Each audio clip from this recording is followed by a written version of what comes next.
Come on, teen, get up. For God's sake, teen, snap to it. Your mother made Phi Beta Kappa at Smith, but I don't think she can make a 4-minute egg. Jonathan, not tonight. I'm too tired.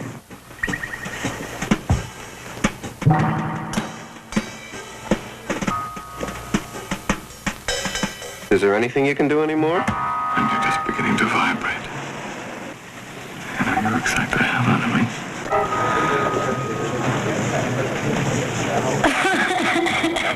me. Diary of a Mad Housewife, a Frank Perry film with screenplay by Eleanor Perry, from the novel by Sue Kaufman. In 9 days, we are giving a party for 100 people. I would like to see you do one thing to make this party a success. Would you come to a party that we're giving a week from Saturday? This is ridiculous. I am going home. Sit down. Sit down. I can't stay. You make me too mad. You're not mad.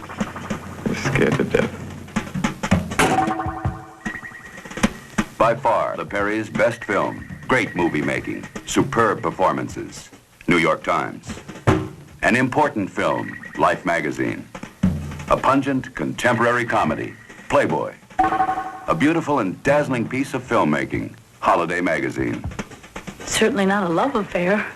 Surpasses the Perry's David and Lisa and Last Summer, L.A. Herald Examiner. Witty dialogue. The biting truth is earthy, refreshing, and strangely satisfying. Cosmopolitan magazine. You're damn right I'm a sadist, and you're the perfect willing victim. As usual, you've got everything twisted. What have I got twisted? Blisters the current scene. The best Frank Perry has made. Saturday Review.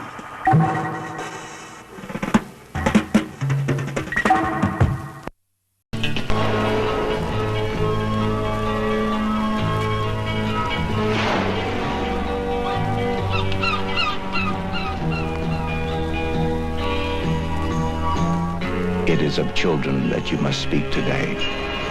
And the man said, your children are not your children. They are born of Aquarius.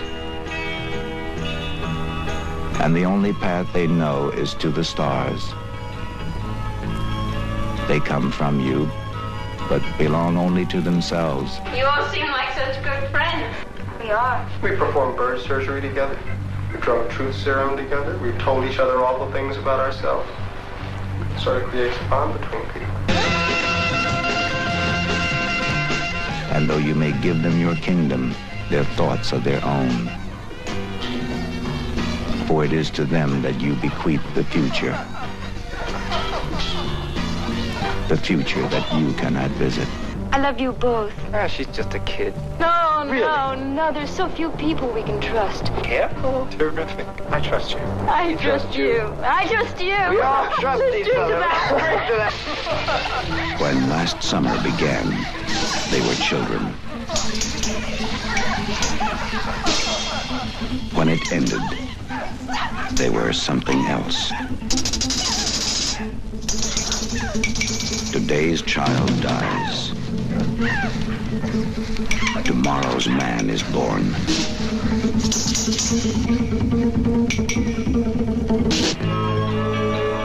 Frank Perry, creator of David and Lisa, has once again discovered a cast of young talents, and once again he has made an unforgettable motion picture based on the provocative novel by Evan Hunter. It is called Last Summer.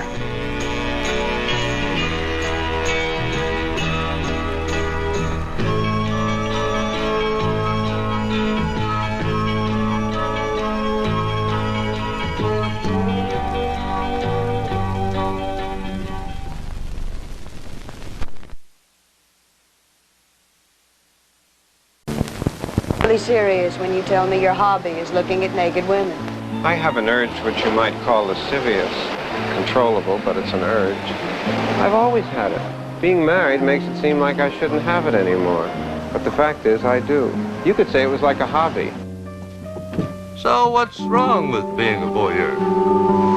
Can it be true that love has many ways to ease the sorrows left by lonely yesterday? We're screwed up. We have been, Lisa.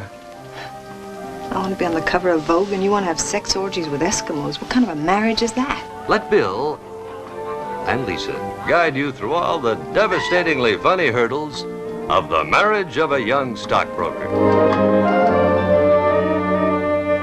And what does our lovely wife, Lisa, think about all of this? All right, I'll tell you the real reason why I can't be with you. Because I have no power when I'm with you. It's as simple as that. You want power over me? Over myself, I want the feeling that I can make things happen. Christ, Lisa, who doesn't? But I can't take it anymore. And what about sister-in-law, Nan? If we went back inside your house and I took off all my clothes, would you look at me? And brother-in-law, Chester. As bad as things may be, they could always be worse. And psychiatrist, Dr. Sadler. How very revealing. I ask the most ordinary question, and your guilt makes you assume that I am referring to your peeping. Lisa, don't fall for this plot. She just asked if you saw anything. You're not here to help me. You hashed it all over with Nan. You made up your mind I'm crazy. You want to trap me into proving that you're right. What's happening to me? What am I doing here? Am I going crazy? God, I hate you. I love you. If it takes my whole life to somehow prove that to you, then that's how I'm going to spend the rest of my life.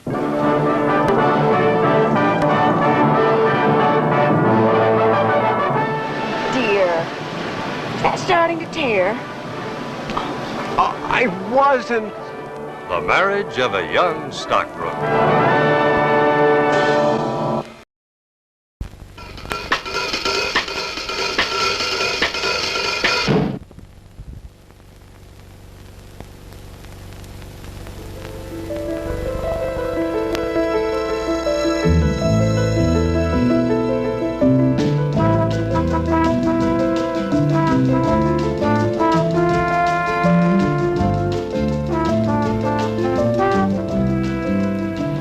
Anything in the whole world that you want, you know you can get from me.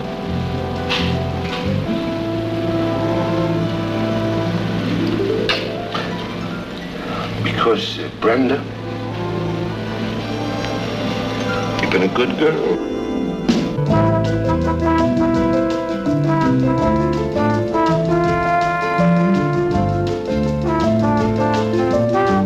Good marks in school, and you've given me a lot of knockers, a lot of joy. All my children have. And believe me, for $1 million, nobody in this world could buy that joy.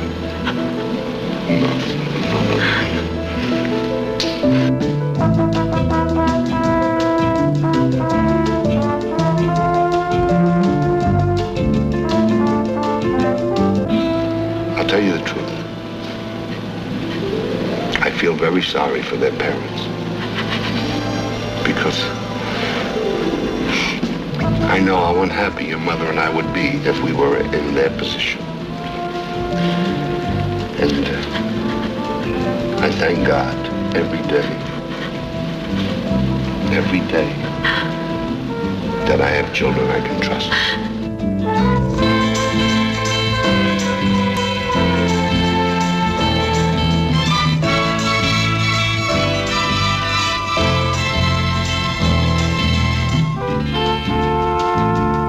I thank God every day that I have children I can trust.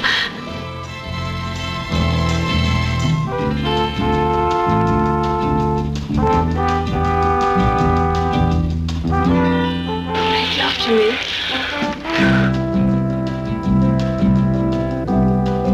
Thank God every day that I have children I can trust. Listen, the whole house is gonna be up in 5 minutes. I thank God every day that I have children I can trust. May I know your name?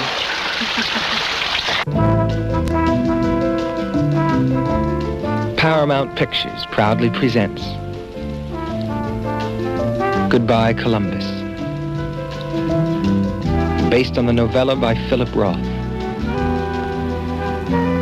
A Stanley R. Jaffe production in Technicolor. And directed by Larry Pierce. Screenplay by Arnold Schulman. Starring Richard Benjamin, Jack Klugman. Co-starring Nan Martin. With new songs by The Association. And introducing Ali MacGraw.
Attention!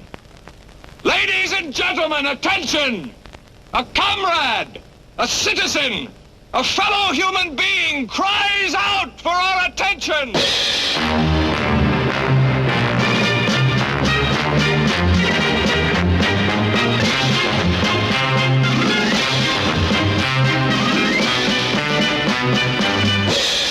Chairs, the chairs. Why are you so interested in these chairs? It's personal. 12 chairs, dining room. Walnut? By Christopher Hands of London. Beautiful furniture. Belonging to a certain Ippolit Matveyevich Vorobyanov. Yes, that's them. I want those chairs. I need those chairs.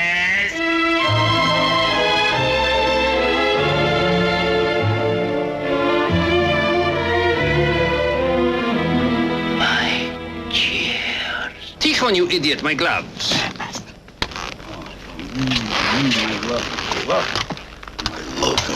look. Do you love me? Well, let's just say that I am very much in lust with you.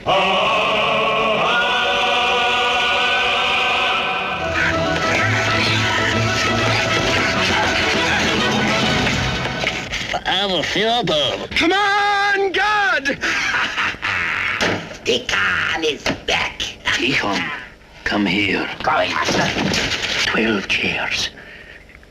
They were upholstered in gold brocade. Do you remember? 12 chairs. Walnut, covered in gold brocade. Next them, they gone.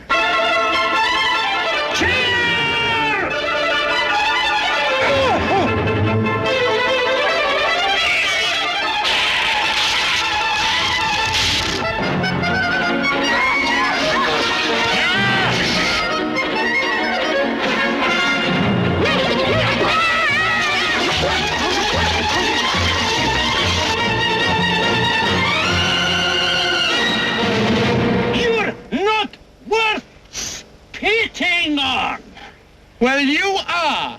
Hope for the best. Expect the worst. Some drink champagne, some die of thirst. No way of knowing which way it's going. Hope for the best, expect the worst. Hey!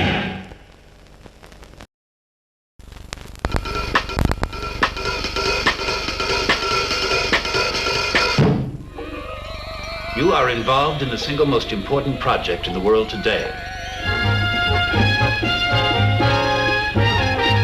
The cybernetic, computerized world of the 22nd century. The project to explore the deep recesses of a man's brain where the subconscious withholds secrets his conscious mind dares not reveal even to himself.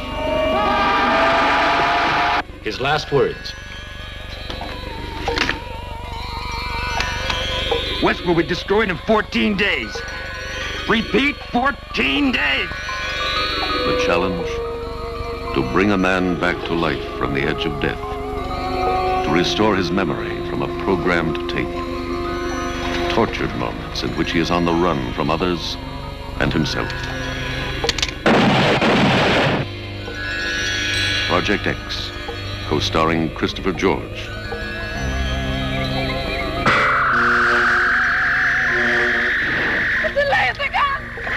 Let me go! Greta Baldwin. Why don't you cooperate? What lies do you want me to tell you? I want the truth. I told you the truth. You've seen too much. They'll have to get rid of you. Let it continue, that's an order. You'll destroy him. Do you hear me? That's an order. Project X, forcing a man to relive the horror of the past until the mind rebels.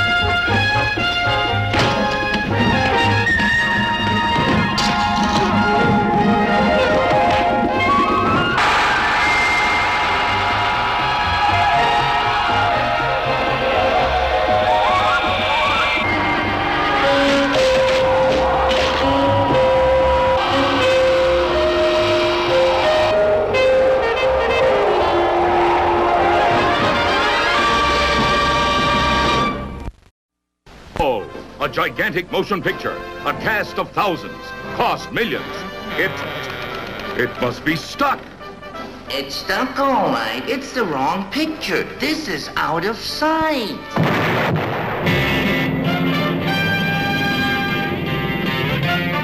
Out of Sight, about an undercover agent who uncovers a plot out way out music and tangles with spy girls from Flush. Homer. I'll use my deadly karate. Pow! Sandra. Sexy. Gosh. Big D. You thought you could goof up my plan, huh? Yoink. Mousy. The ball, give me the ball. Boom. Huh. Splat. Stamp. Holy smoke. Marvin. He's just my type. Boy. Dad. Scuba. Kazam. Wipeout. Wow. Tough bud. Zoe. It's a perpetual tape deck. It plays the same song over and over and over. This will cool you forever.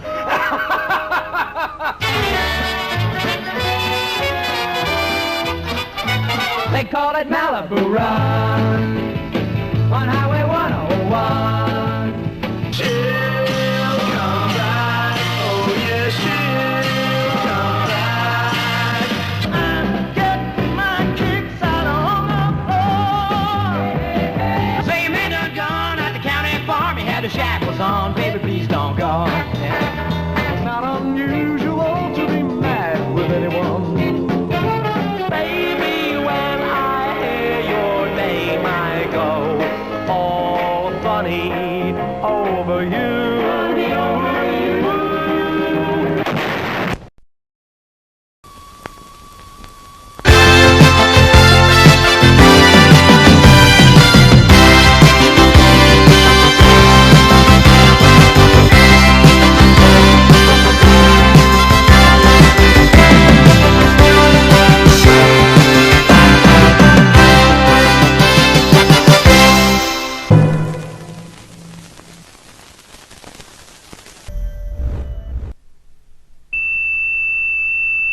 Good morning, ladies and gentlemen. This is Paul Cunningham, Capricorn Control. The time is 3 minutes after 6 Eastern Daylight Time.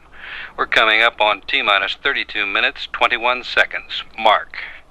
To facilitate the broadcast media, we will precede each announcement with a 5-second tone followed by a 1-second pause. Anyone who has not been furnished with a press kit can pick one up at the information trailer.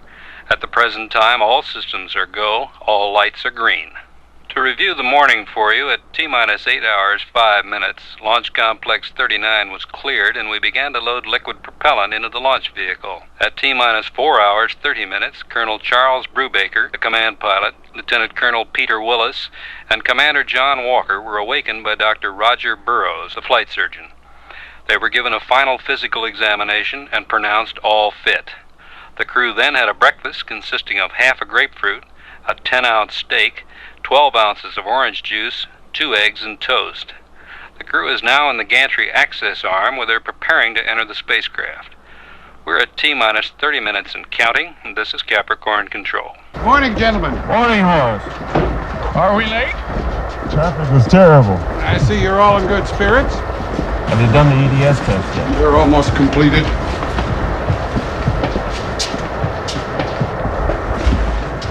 You want us to enter? In a moment. What's up? I'm not very good at things like this. I've known you, especially Colonel Brubaker, for some time. What you're about to do today, I've spent my life. I'd just like you to know that I feel that all I've ever worked for, it has meaning today, and I'm very proud. Proud of the program, and proud of what I've been able to contribute in some small way, and proud of you. I'd like for you to take this Bible with you. From me. From all of us. Why, Horace, I don't know what to say. Well, try saying nothing for a change. Horace. Thank you. We'd be honored to take this with us. Well, gentlemen, let's go to Mars. This is Paul Cunningham, Capricorn Control. We're now at T-minus 21 minutes and counting. The wives of the flight crew are here at the Cape and will be flown back to Houston following launch. Good morning, Congressman Pico. We've reserved 3 of the best seats for you and for General Enders, right next to the Vice President. Is he here yet? No, sir. He's due any moment. Asshole probably thinks they'll delay the launch for him. Someone should tell him this is not a bridge opening.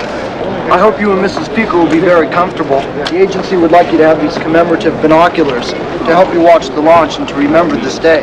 Ah, it's very nice. Look at it. Have a date, Capricorn 1 emblem in gold. Very nice, Alice. I'm glad you like them. We'll need another pair for my wife. I beg your pardon? Oh, don't make a fuss. That's all right. I said we'll need another pair for my wife. It's really not necessary. Here, Emily, take mine. I really won't need them. I really don't. Congressman Pico, there's only a limited I'm amount. sorry, I didn't quite hear what you said. Would you mind repeating it, please? Oh, there's no problem. I'll get another pair right away. Very thoughtful. This is Capricorn Control. We're at T-minus 15 minutes and still counting. All systems are go. All lights are green. Mission Control has reported the spacecraft is now on full external power. The launch vehicle will transfer to full internal power at T-minus 50 seconds. Both Ascension and Canary tracking stations report clear reception. The prime recovery ship in the event of a terminated flight will be the USS Kitty Hawk, which is located 350 nautical miles south-southeast of Bermuda. This is Capricorn Control.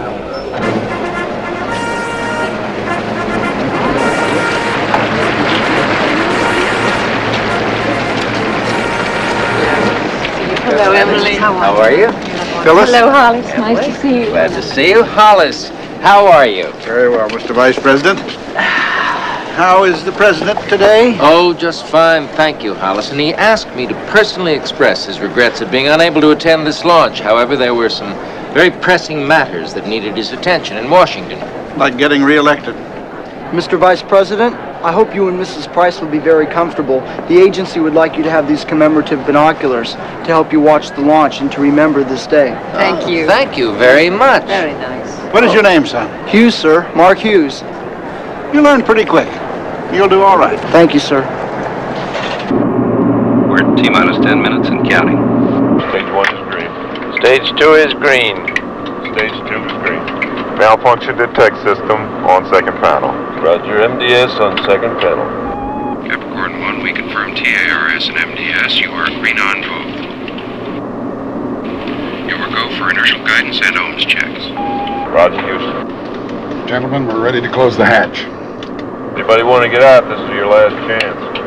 Hey, Horace, is Mars the red one or the green one? I forgot. $4 billion to put crazy people into space. Keeps us off the streets.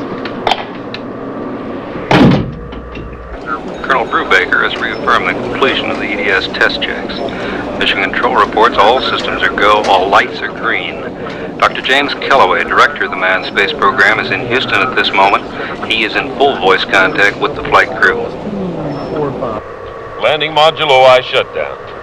OI shutdown complete. Capricorn 1, you should have full CM internal power. Roger, Houston, we have internal power. Vehicle final status check. Begin status check. TLR pressure reading is 45.2. Roger, Houston. Roger, Capricorn. We copy. Crew, would you and your men please follow me? Jerry, what the hell is this? There's no time to explain. Please follow me. Are you nuts? I said there's no time to explain. This is an emergency. Please follow me. Now!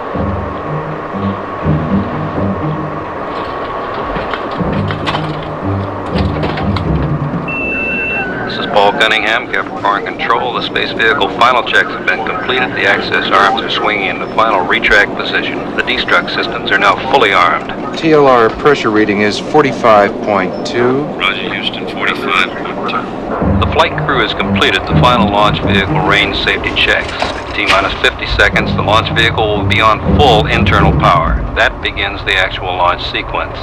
The weather's reported good, scattered clouds at 10,000 feet.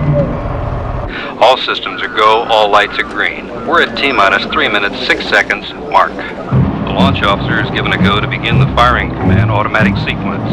From now until T-minus 50 seconds, that system is preset. Initial stage thruster check is normal. Roger, we're coming up on T-minus 1 minute, 30 seconds. The final range safety checks are completed.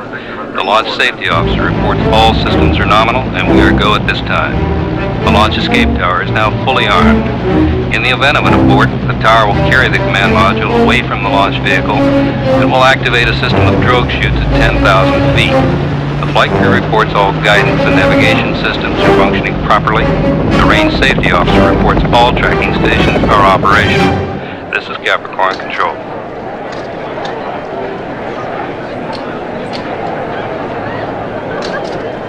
It's that big, tall, white thing over there. Can't miss it.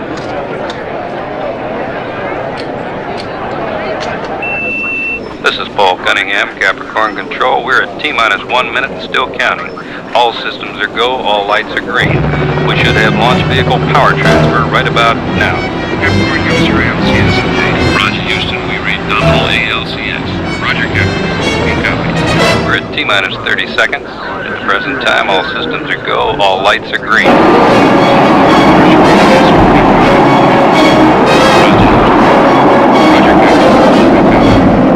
Colonel, we're going to be a little while. You and your men might be more comfortable than these.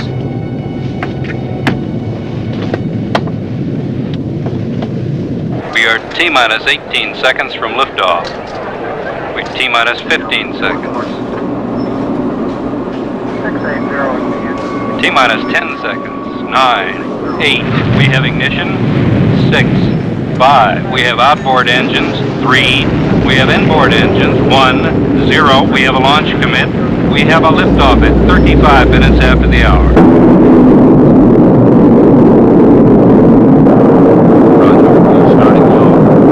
Engine roll program complete. The vehicle is on target, running smoothly. Looking good, Capricorn. We're coming up on T-plus 40 seconds. Staging should be in the next 30 seconds. Outboard cutoff should be in 10 seconds. Obico, Capricorn. Roger, Houston. We have outboard cutoff. Obico at T-plus 2 minutes, 29 seconds. We're go for staging. You are go for staging, Capricorn. Roger, Houston. 5, 4, 3, 2, 1. We read staging. We copy. We have separation. It's confirmed. We have separation at T-plus 2 minutes, 43 seconds. S2 ignition. We have S2. We have second stage ignition, S2 ignition at T-plus 2 minutes, 46 seconds. The vehicle is 47 miles downrange, altitude 43 miles, velocity 6,100 miles per hour. Mr. Vice President, please give my regards to the President. Oh, yes, I'll be very happy to do that, Hollis. I hope that whatever problems he found so important not to be here today, I hope he has considerable success with them. Well, that's really very sporting of you, Hollis. I'm sure the President will be very pleased to learn of your support. The President would get considerable more of my humble support if he would only be a little more helpful with this program here. Now, Hollis, you know the president is most interested in this program. I am most interested in a lot of things, including my wife's bridge game. That is not the same as supporting something.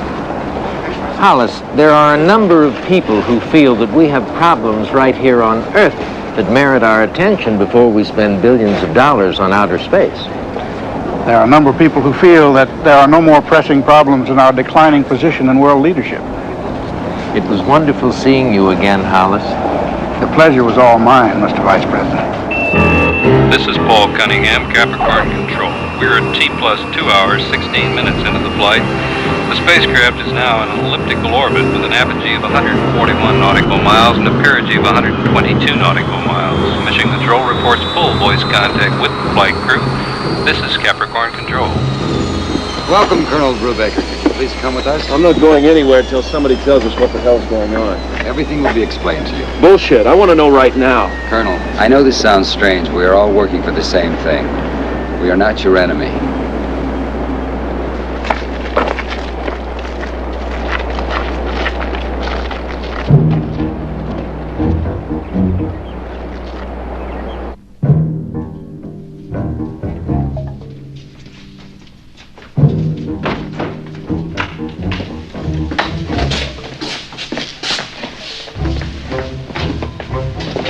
Please wait here.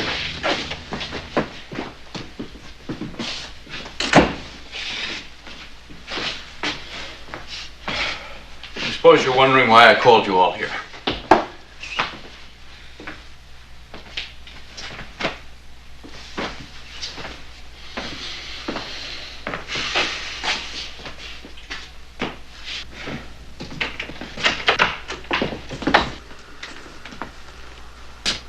Good morning.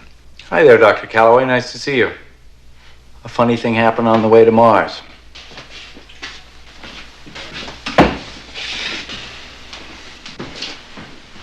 Well, why don't you all sit down?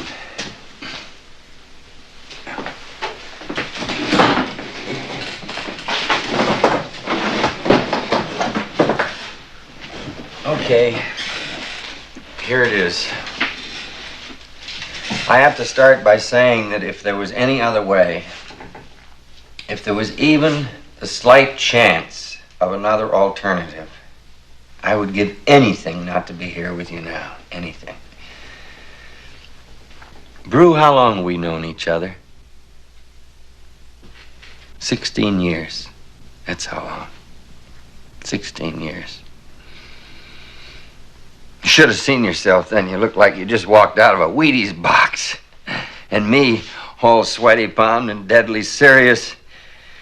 I told everybody about this dream I had of conquering the new frontier, and they all looked at me like I was nuts. You looked at me and said yes. I remember when you told me Kay was pregnant. We went out and got crocked. I remember when Charles was born. We went out and got crocked again. The two of us, Captain Terrific and the Mad Doctor, talking about reaching the stars, and the bartender telling us maybe we'd had enough. 16 years. And then Armstrong stepped out on the moon and we cried. We were so proud. Willis, you and Walker, you came in about then, both bright and talented wise asses. Looked at me in my wash and wear shirt, carrying on this hot love affair with my slide rule. And even you were caught up in what we'd done. I remember when Glenn made his first orbit in Mercury. They put up television sets in Grand Central Station, and tens of thousands of people missed their trains to watch. You know, when Apollo 17 landed on the moon, people were calling up the networks and bitching because reruns of I Love Lucy were canceled. Reruns, for Christ's sake. I can understand if it was a new Lucy show. I mean, what the hell is a walk on the moon? But reruns. Oh, jeez. And then suddenly everybody started talking about how much everything cost. Was it really worth $20 billion to go to another planet? What about cancer? What about the slums? How much does it cost? How much does any dream cost, for Christ's sake? Since when is there an accountant for ideas? You know who was at the launch today? Not the president, the vice president, that's who. the vice president and his plump wife. The president was busy. He's not busy. He's just a little bit scared. He sat there 2 months ago and put his feet up on Woodrow Wilson's desk. And he said, "Jim, make it good. Congress is on my back. They're looking for a reason to cancel the program. We can't afford another screw-up. Make it good. You have my every good wish." His every good wish. I got his sanctimonious vice president. That's what I got. And so there we are. After all those hopes and all that dreaming, he sits there with those flags behind his chair and tells me we can't afford a screw-up. And guess what? We had a screw-up. A first-class, bona fide, made-in-America screw-up. The good people from Con Amalgamate delivered a life support system cheap enough so they could make a profit on the deal. Works out fine for everybody. Con Amalgamate makes money. We have our life support system. Everything's peachy. Except they made a little bit too much profit. We found out 2 months ago it won't work. You guys would all be dead in 3 weeks. It's as simple as that. So all I have to do is report that and scrub the mission. Congress has its excuse. The president still has his desk, and we have no more program. What's 16 years? Your actual drop in the bucket. All right, that's the end of the speech. Now we're getting to what they call the moment of truth.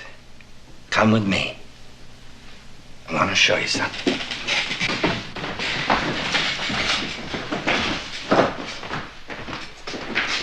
Roger, Houston. TMI burn time will be 5 minutes, 45 seconds. Roger, Captain. Delta V burn time, 3.3 seconds. There's a door here. I'm going to open it and walk into another area. If you follow me, you'll see a bit more. I'll answer some questions, and you're going to... Why don't you just follow me?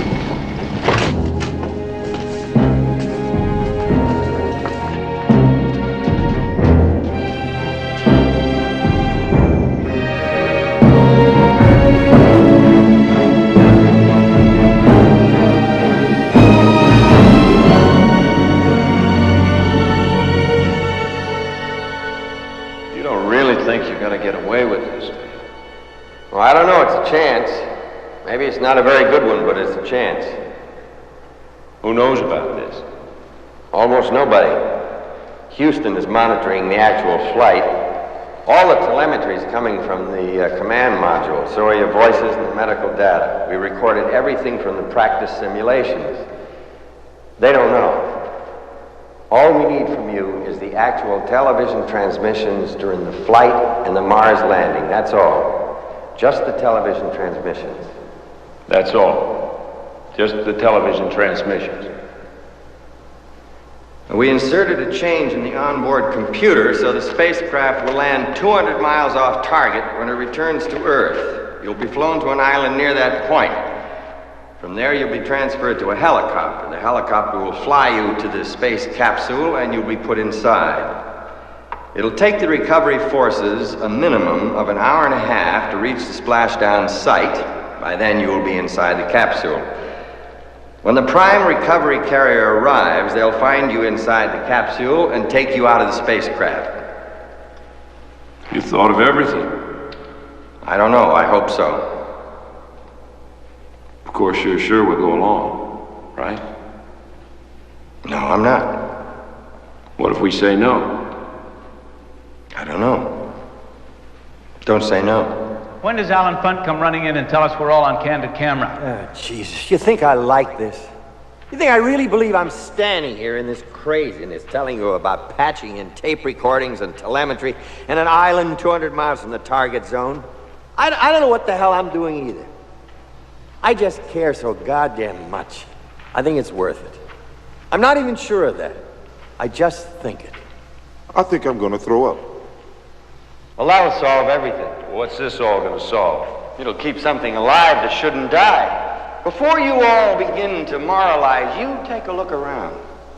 You look at what we've done. and how much more we can do.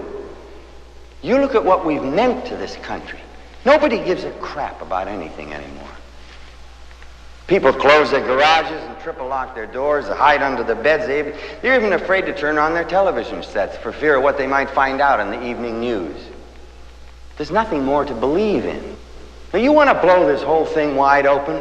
God knows what it might do to everybody.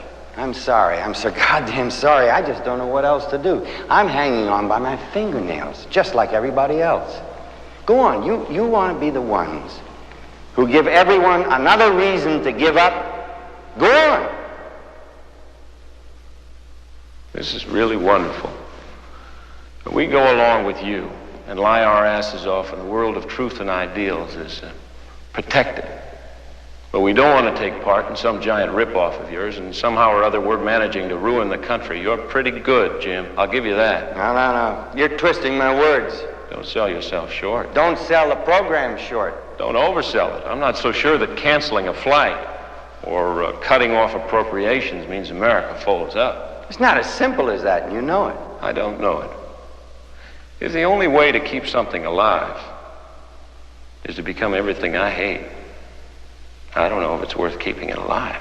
Please, Brew, don't talk like that. What the hell's the matter with you? Please, Brew, don't talk like that. I don't think this is right. All the rest is bullshit. You have to help. What do you mean I have to? You have to help. Well, what if I don't? Please, don't put me in a corner. You're crazy. You know that? You know that? You're crazy. You've got us in the middle of this nut house and you don't want to be put in a corner? Your families. What about our families? Please, you have to help. What about our families? You have to help. Shit, this thing is out of my hands. You think it's all a couple of loony scientists. It's not. It's bigger. There are people out there, forces out there, who have a lot to lose. They're grown-ups. It's gotten too big. It's in the hands of grown-ups. What about our families? They're flying back from the Cape to Houston. They're all together on the plane. No, you're not serious. Please, Brew, don't make me. You son of a bitch, tell me! They're on the plane together, goddammit! You want it in writing? There's a device. It's on the plane, too. There's some people, if I don't give them the all-clear signal, they'll explode it. Don't you understand? It doesn't have to be like this. You have to help. It's gotten out of control. It's too big. You wouldn't. Tell me you wouldn't. I can't tell you that, Brew.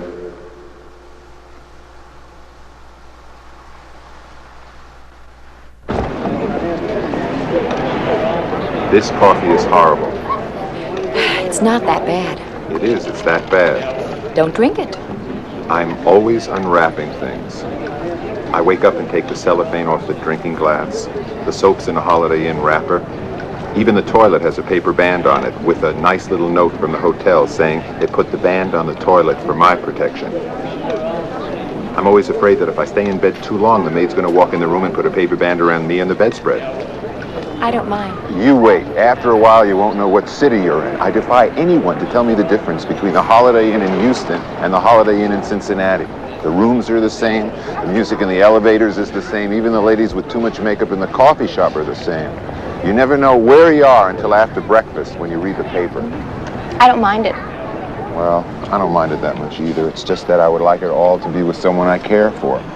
Someone I could share it with. Bullshit. You're so damn cynical. I'm not cynical. It's just that your act could use a little polish. What do you mean by that? Well, Liz Haller, for starters. It was the California primary. I believe you used the one about both of you being witnesses to the unfolding of history. You have to admit that's a little better than soap wrappers. You think all I want to do is jump you? Yes. You would know sincerity if it ran over you. Not if you were driving it. I'm glad I'm not like you. I have better legs. Okay, I give up. Don't give up so easily. Just change your approach. What approach would you like? How about something like, I would like to jump you. Think that would work? Stands a better chance than wanting to share a meaningful life together. I would like to jump you. Go jump yourself.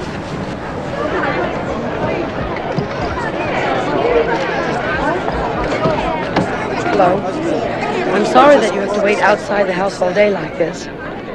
There's not much that I can say except that I'm very excited and proud. Everything seems to be going smoothly. Dr. Calloway called to say that Brew and the crew were in excellent spirits. How has all this disrupted your family routine? Terrific question. Shove it. Well, the children will continue to go to school and we'll try to maintain a normal existence. I suppose that's all that I have to say. Thank you all for coming. I just came out to say hello and go back inside now. Thank you. Goodbye.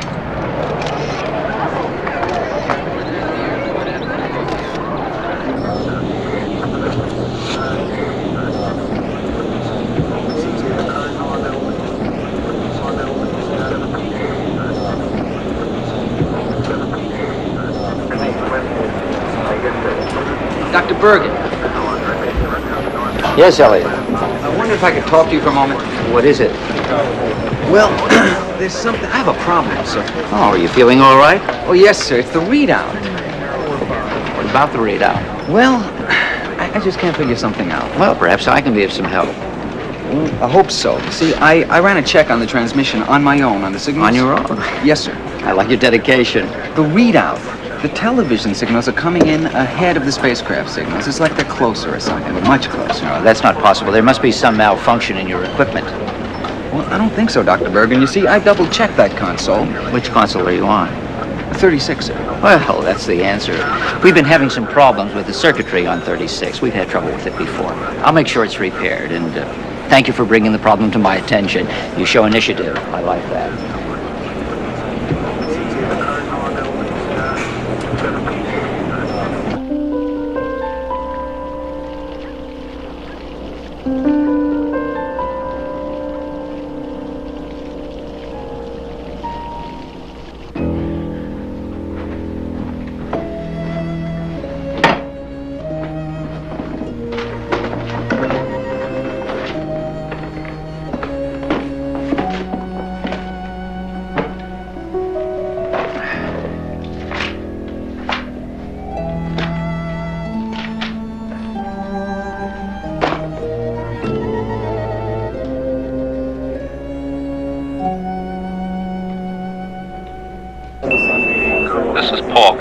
Capricorn Control. We are T plus 131 days, 4 hours, 15 minutes into the flight, 5 minutes from landing. The wives of the flight crew arrived at Mission Control at 2:31 Eastern Daylight Time. In just a few minutes, we should be receiving a signal from the spacecraft.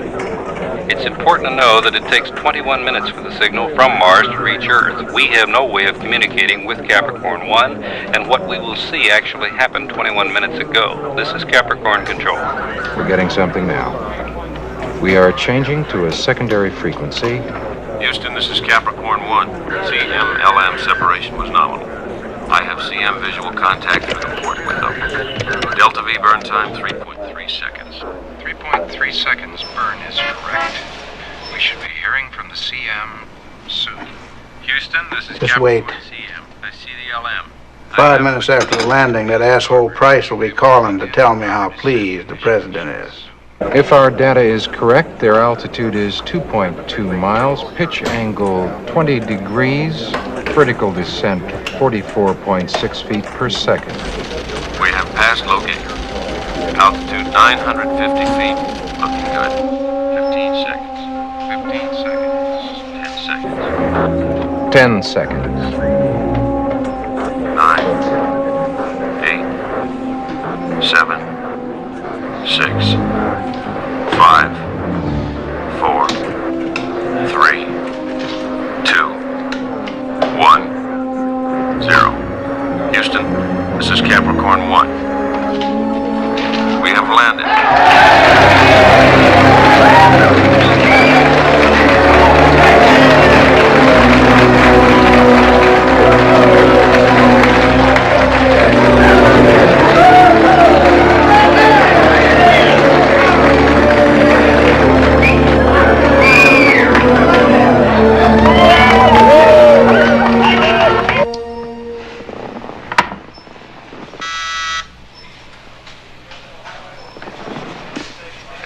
Yes? Vice President Price on the line. Hello? Hello, Mr. Vice President. Yes, it's wonderful, isn't it? Proud moment for all Americans. You can tell the President that's very gracious of him. I appreciate it, I really do. Thank you. And my very best to your lovely wife. Yes. Goodbye. Asshole.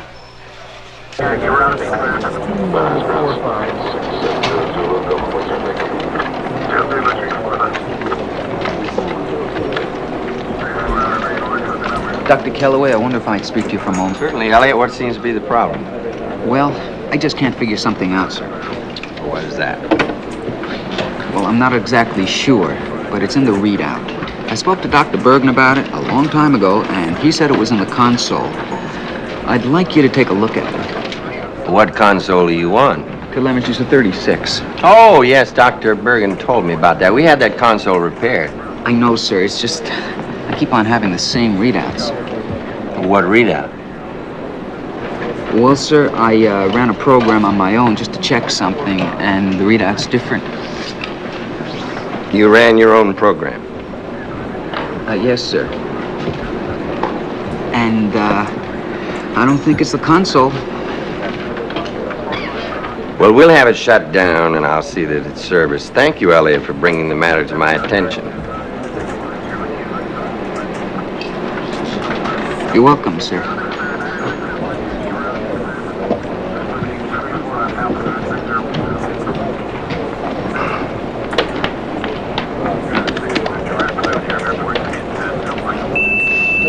Paul Cunningham, Capricorn Control. The flight director advises that the LM crew has been given a go for the first EVA on the Martian surface. Because the time delay would make a conversation impossible, the crew has taken a pre-recorded message from the President of the United States along with them. This is Capricorn Control.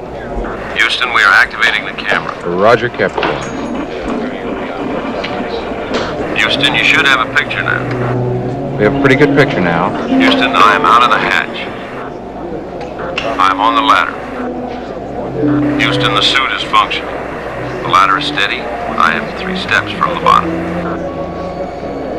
I'm 2 steps from the bottom. Houston, I'm on the bottom step. Houston, I am going to set foot on the surface. Ready, slow-mo. I take this step in the journey of peace for all mankind. Hey! Slow-mo.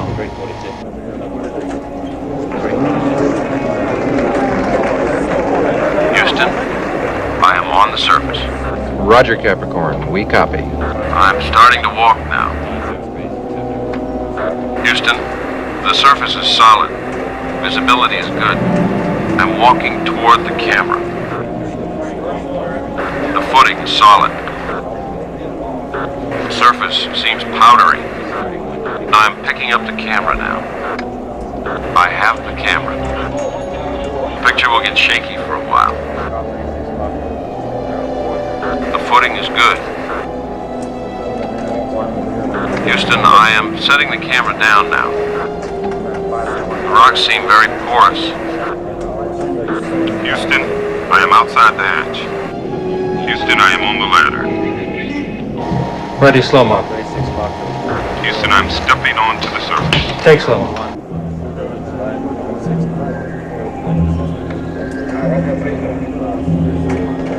Houston, I am on the surface. We are going to set the flag on the surface. We do not claim this planet in the name of America. We claim it in the name of all the people of the planet Earth. We hope that our visit will increase the understanding of the human race. Walker should be activating the tape soon with the pre-recorded message from the President. Houston, I am starting the tape. To the men of Capricorn 1, I bring you greetings from your fellow Americans and all of the citizens of the world. You are so far away. It takes light more than 20 minutes to reach you from here. One could say not only light, one could say time. You are in another time from us. The future. We will never be the same. For this moment, more than any moment in our history, has made all of the people in the world realize that we are part of a planet that is part of a system, that is part of a universe. We are a small, energetic species, capable of pettiness, yet capable of brilliance. We know how bad we can be. Now you, the men of Capricorn 1, have shown us how wonderful we can be, by showing us how high we can reach. You have crossed the last great frontier, and you have shown us what we are. People of different colors and religions and ideologies, however, a single people. You are the basic truth in us. You are the reality. We will never let you down, and we will always be grateful.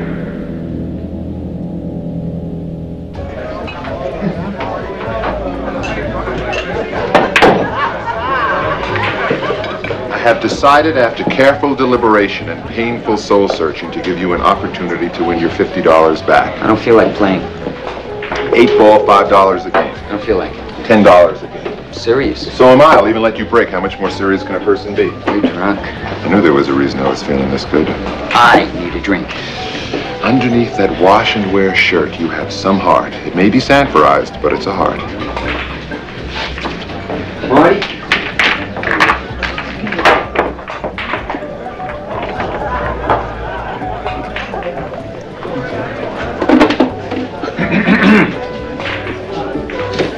You said I break. I must have been drunk.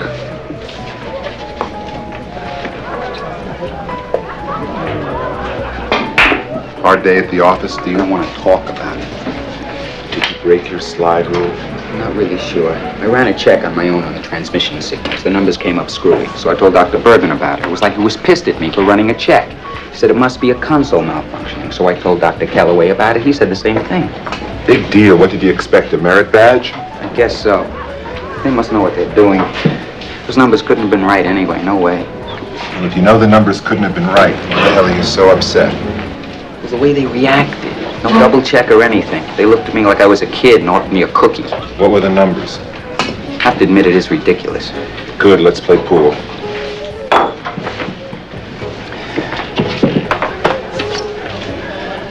Those signals couldn't have come from 300 miles. Which signals?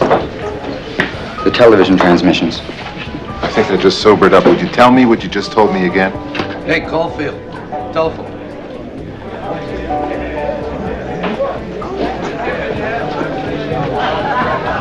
Hello. Yes, this is Caulfield. What? I'm sorry, you'll have to speak more clearly. I think we have a bad connection or something. I can't hear you. Who? I don't understand what you want. Look, if you call the assignment desk, they'll be glad to send someone over to cover that for you.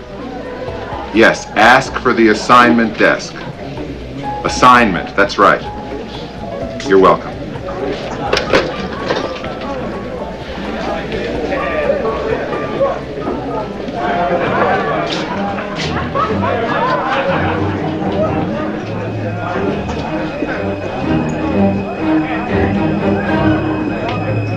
Anybody hungry? No. Oh, the marvels of American science. Here we are, millions of miles from Earth. We can still send out for pizza. I'm not going to do it. Not gonna do what? Tomorrow, I'm not going to sit in this thing and talk to my wife and tell her everything's going fine. I'm not going to do it. I tried. I got 2 little kids with big bright eyes. And I used to tell them their daddy was going to make them proud of him. Like he was of them. And now I got to go home. I got to kiss them and I got to look in their eyes and tell them I really did this. I don't know, maybe that's better than going home and telling them I really didn't do it. I wish I knew what was right. I really don't. We've been sitting around here for months. telling their lies for them. And I don't want to do it anymore. Okay, so we're going to blow the whole thing tomorrow on national TV. Then what have we done? We'd screw up a lot of people's dinners. We've already screwed ourselves. Okay, so what do we accomplish by screwing everybody else? He's got a point there, you know. We went along with this because of you. You and our families. Now you want to go out in some terrific blaze of glory, and we get pulverized in the process. And our families.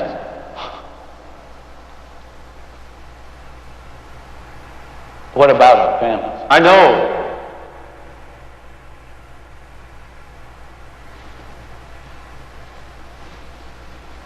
I know. Shit. That's the best thing I've heard anybody say in 3 weeks. What's the best thing? Shit. I just don't think I can do it. Get me Dr. Calloway. Why all of a sudden are we standing up for the bad guys and you're on the side of truth and justice? We may have a problem with Brubaker tomorrow. I wish I had the words. Damn, the words, dude. These people, they're capable of anything. And we got our families out there. Now we're in this thing, and I think we're in too deep to stop now. No one of us is going to decide. It's got to be all of us. Operator, I'm trying a number now for over an hour and it's busy. Would you kindly check to see if it's out of order? I know you don't do that. Yes, it's an emergency. Thank you. 873-3657. No, 3657, Mr. Elliot Witter.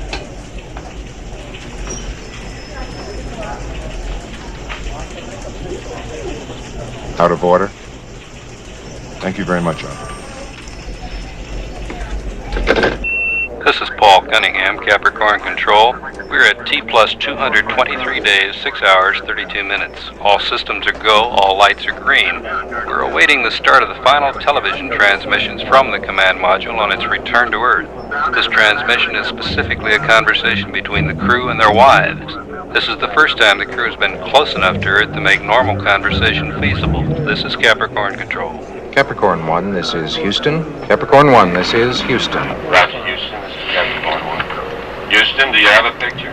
Roger, Capricorn. We have a picture. We have 3 anxious ladies here who would like to talk to you. Roger, Houston. We sure like to talk to them. Okay, go ahead, but keep it short. Remember, this is long distance. Jack? Jack, it's Betty. Hey, Betty. How are you? You look fine. Thank you. You know, we can't see you up here, but you sure sound terrific. I miss you. So do the kids. Thank you. I miss them too, more than you all know. Peter? It's Sharon. Told you never to call me here. Are you feeling well? Feeling very well. How's Sandy?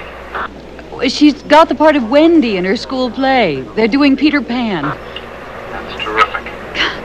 You sound so close. It's hard to believe you really are that far away in space. It's hard for me to believe it, too. Brew? Hello, King. We're all so proud of you. Can you hear me, Brew? Yes? I'm not sure, Brubaker. Keep watching. Brew, I have a surprise for you. What? I said I have a surprise for you. What is it?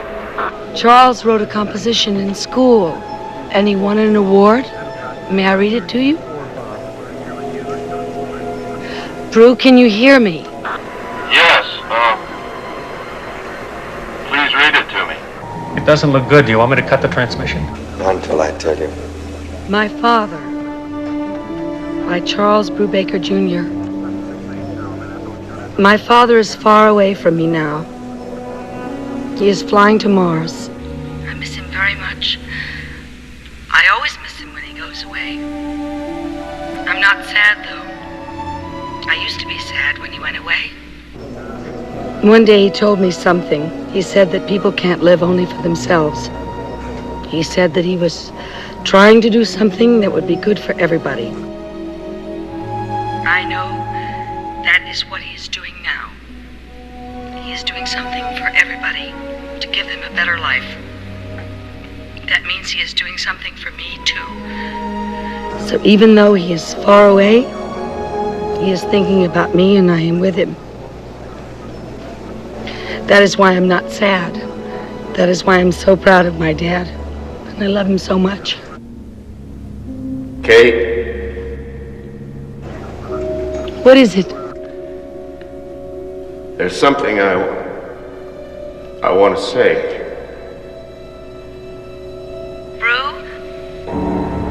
What is it? Until I tell you. I know this hasn't been easy for you and the kids.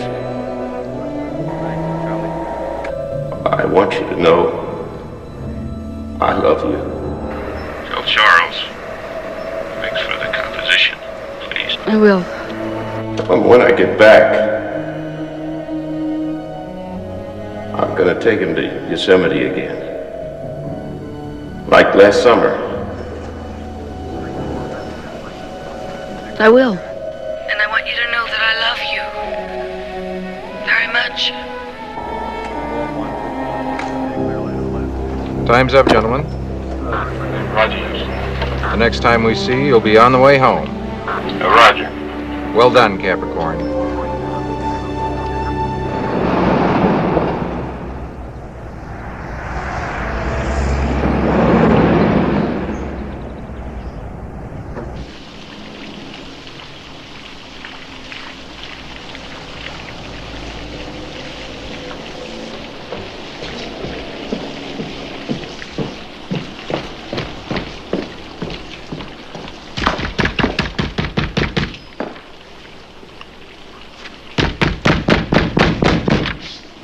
Yes?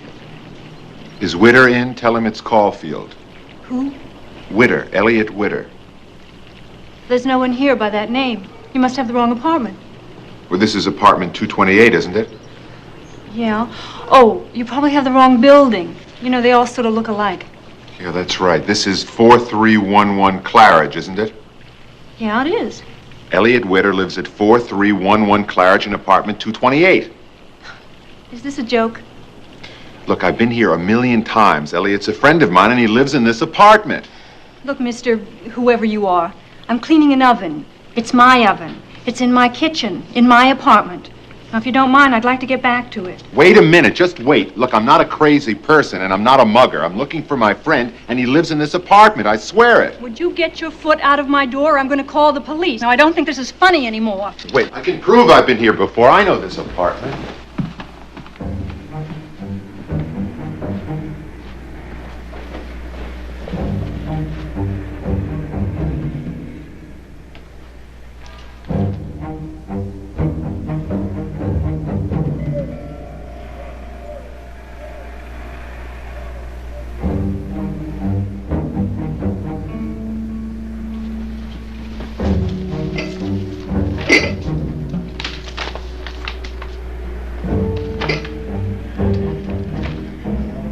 Now, will you get out of here, or do I have to call the police?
Paul Cunningham, Capricorn Control. We are 259 days, 14 hours, 12 minutes into the flight. All systems are nominal. All lights are green.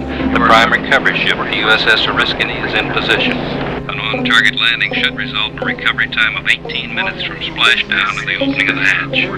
After the crew delivers its speech on the Oriskany deck and is welcomed aboard by Captain Earl Maurer, they'll be taken below deck for a medical debriefing. Tonight at 8 o'clock Pacific Daylight Time, the crew will attend a victory banquet topped by a special dessert, a 40-foot red cake depicting the Martian surface. We are 23 minutes, 12 seconds from the beginning of the reentry phase. This is Capricorn Control. We have a chopper waiting on the island to take you to the spacecraft when it splashes down. It'll take the Oriskany about an hour and a half to reach you, so there won't be any rush. All lights are green. Roger. All green. Separation thruster checklist. Separation thruster checklist. Outboard thrusters. Outboard thrusters armed. Inboard thrusters. Inboard thrusters. How we doing? We might have a slight problem, sir. What is it? They're a little bit off target. How far off?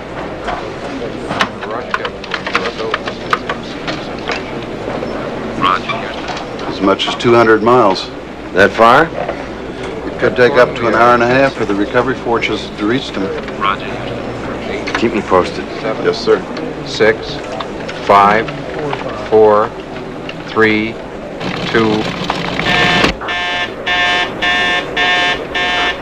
Capricorn 1, this is Houston. Capricorn 1, we show red on the heat shield. Do you copy? Capricorn 1, this is Houston. We show red on the heat shield. Do you read? Capricorn 1, this is Houston. Capricorn 1, this is Houston. We show red on the heat shield. Do you copy? Capricorn 1, this is Houston. Capricorn 1, we show red on the heat shield. Do you copy?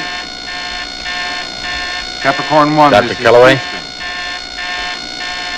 Capricorn 1, this is Houston. Do you read? Capricorn 1, this is Houston.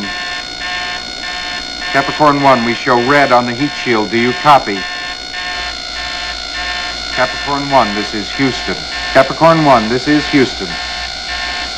Capricorn 1, this is Houston. Capricorn 1, this is Houston.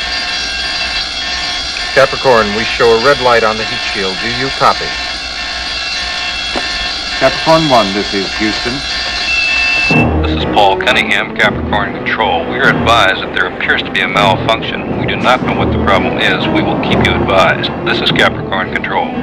Charles, take Sandy and go inside. Mom, what? Charles, go inside now. Mom. Charles, I said right now. Do you copy?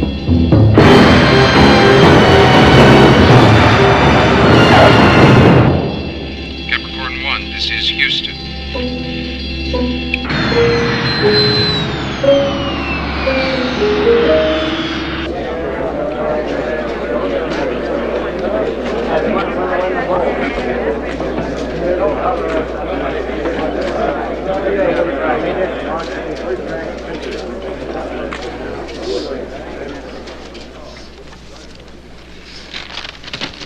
Ladies and gentlemen, I have a brief statement, and then I will answer your questions.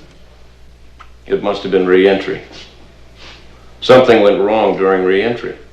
Why haven't they told us anything? They don't want us to know what went wrong. What went wrong? Where the hell is Kellaway? Where the hell are we?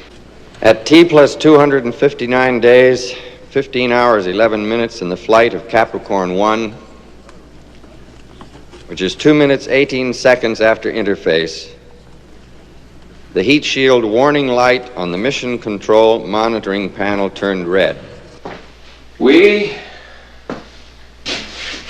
are dead. What? We're dead. Shit, I was such a terrific guy. We tried to establish radio contact with the spacecraft, and we were unsuccessful. It landed off course. Why haven't they said anything to us? And if it never landed, either the heat shield separated or the chutes never opened. Either way, we are dead. The heat shield evidently separated from the command module, and as you know, the heat shield is the only protection the module has against the heat buildup on re-entering the Earth's atmosphere. The spacecraft disintegrated within 12 seconds after the loss of the heat shield. Right now, Kellaway is making a speech about what brave, wonderful guys we were. I cannot adequately describe how we feel. These men were an integral part of a family here in the program. Anybody ever sees us again and the whole thing falls apart. Simple as that. They can't afford to have us around. That is the end of my statement. Have you spoken to the families? Yes. I don't know how we have a lot of choice in this matter. I say we get the hell out of here. Anybody disagree?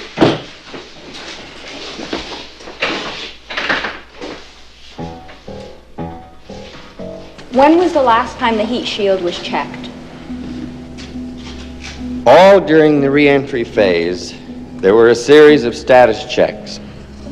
All of them gave us every indication the shield was in place.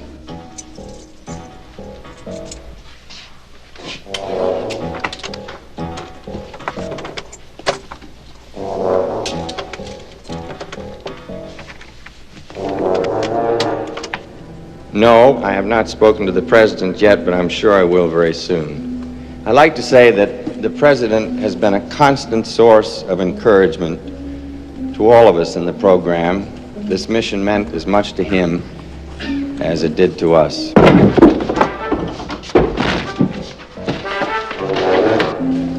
You think this will end the manned space program? I don't know. You can't reach that far without stumbling somewhere along the way. That doesn't mean that your goal isn't worthwhile. So many people have given so much. In 1967, we had the Apollo 1 fire.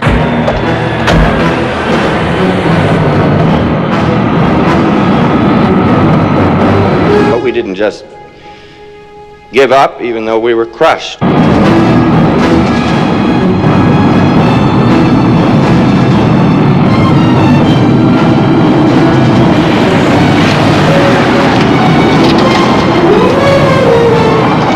We went on as they would have wanted us to.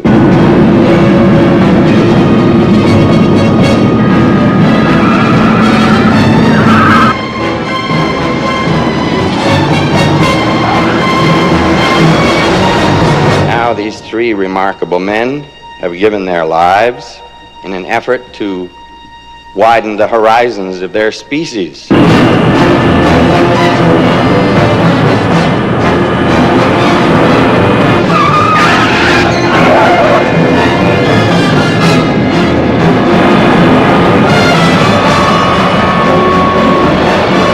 They died striving for a goal.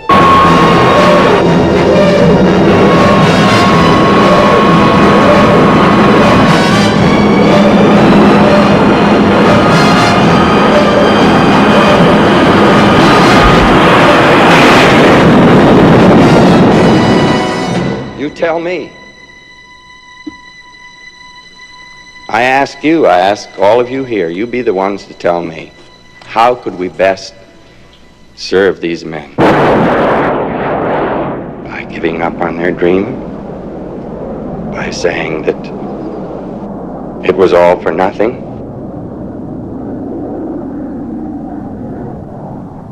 You give me the answer. That was the left gear we lost. See if you can retract the other one. Have you any idea where we are? No. Which direction are we headed? West. Once we hit the coast, we'll go north. All we've got to do is get to any city, any place there are people. A newspaper, a television station, any place we can show up and be seen, then it's over. I'm not sure it's exactly over. Our families, our kids, they think we're dead. I wonder, when we show up, when everybody finds out, I wonder if they'll be happy. Maybe it'd be better for them if we were dead.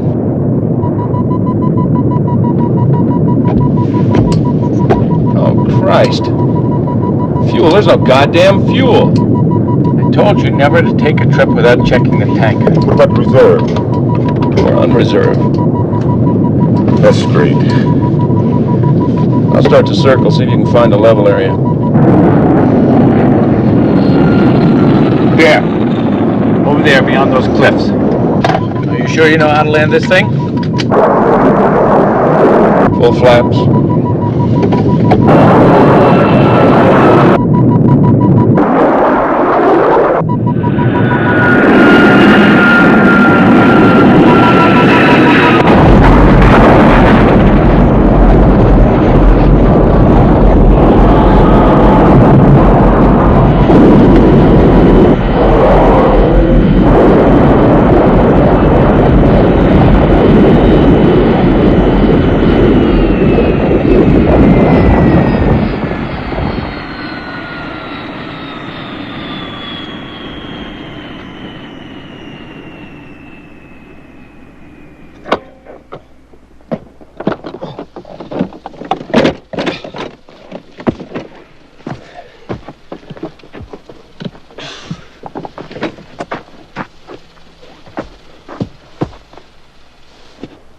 I think we're on Mars.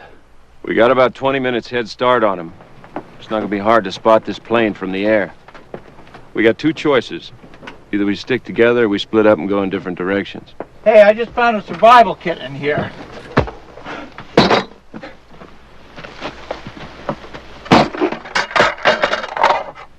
A can of water each. Flare each. John, you take the flint. Peter and I'll split up the matches. Anybody want the gun? I'd shoot my foot. I'd shoot his foot.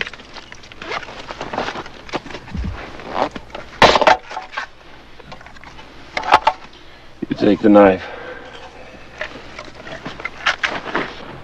Remember, if any of us gets caught, or he can't make it, shoot off a flare, so the others will know.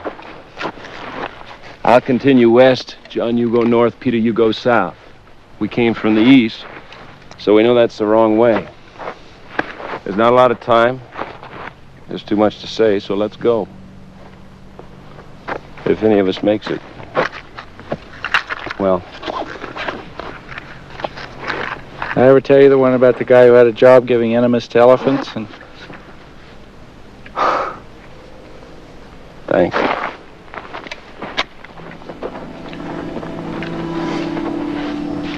You ever hear it? You can tell me about it when we get home.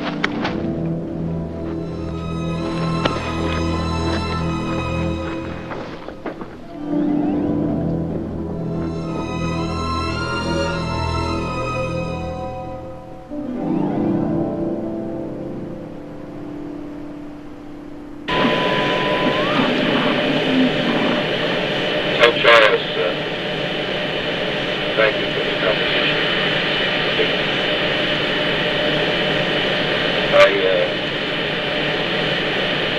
Well, tell him when I get back, I want to take you to Yosemite again. Like last summer.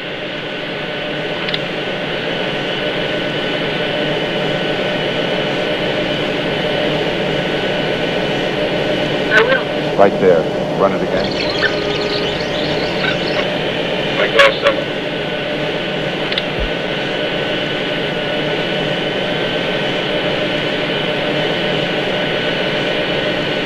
I will. Look, sir. Look, sir. Mr. Knox, sir. Let's do tricks with bricks and blocks, sir.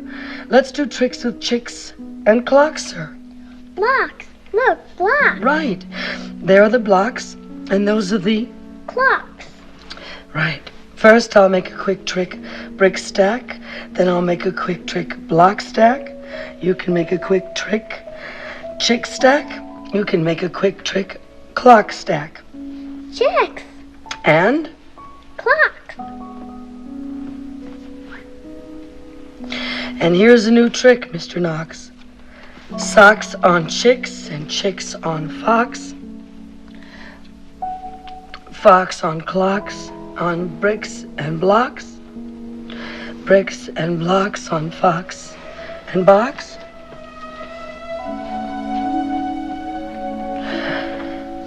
Now we come to ticks and talk, sir.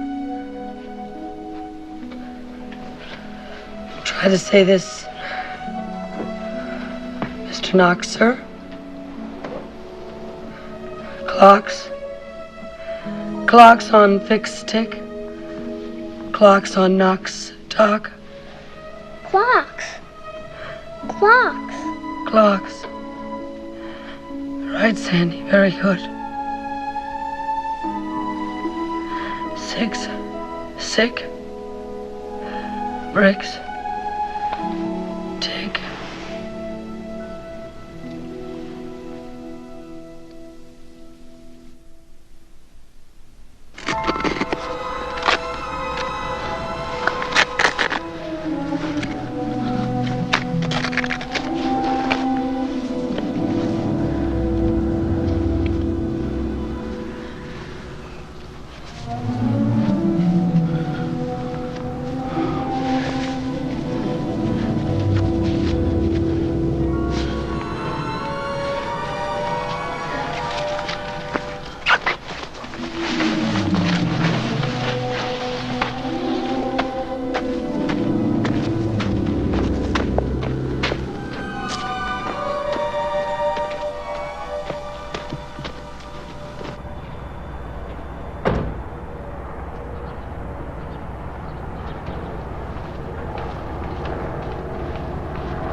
Yes? I'd like to see Mrs. Brubaker. My name is Caulfield.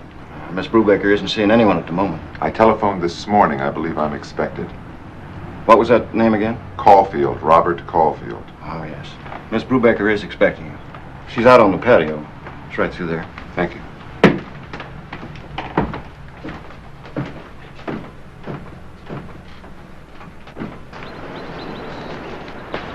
Mrs. Brubaker.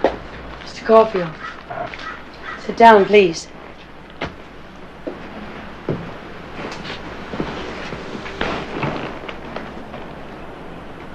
Mrs. Brubaker, first of all, I'd like to say I'm really sorry. Everyone I is know, and I appreciate it. Please don't be too uncomfortable with me. I don't know that I could put up with that right now. I understand that you think you're interrupting me, and you are, but I welcome the interruption. You called and said it was something important. What is it? Mrs. Brubaker, it may not be important to you. I'm looking for something that may be important to me. It's personal. You're a reporter, aren't you? Yes, as I told you, I'm not looking for an interview. I would like to ask you a few questions about the last time you spoke with your husband after the landing. What about it? Well, this may sound strange, Mrs. Brubaker. Please don't be upset with me. Just before the conversation ended, Colonel Brubaker said to you something about going on a vacation, and your reaction was, it was like you didn't understand what he was saying. Why would you want to know about that?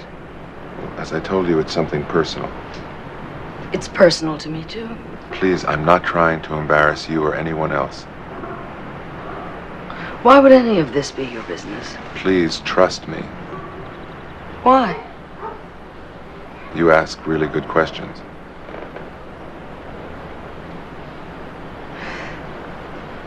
Well, it's all so silly. It wasn't anything that dramatic. Brew just forgot something, that's all. I don't see the purpose in broadcasting that my husband made a mistake about a vacation when he had so many other things to think about. No, I'm not looking for anything to broadcast. What are you looking for? It has to do with a friend of mine. Is there something I should know? If there was anything, I would tell you. Well, it's nothing. Bruce said that he wanted to go back to Yosemite like last year. Last year we went to Flat Rock, not Yosemite. I don't think there's any cosmic significance in that. Mrs. Brubaker, I truly thank you. I'm sure you had better things to do than put up with a bunch of stupid questions. No, I didn't. Have I been any help to you at all? I don't know. May I call you again sometime? Yes.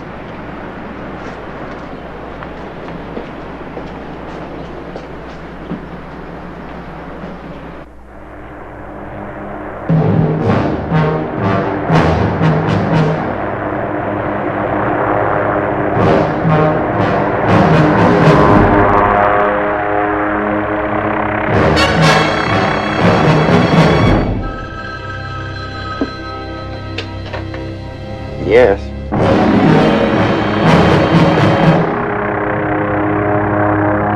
There's no one inside? Are you sure?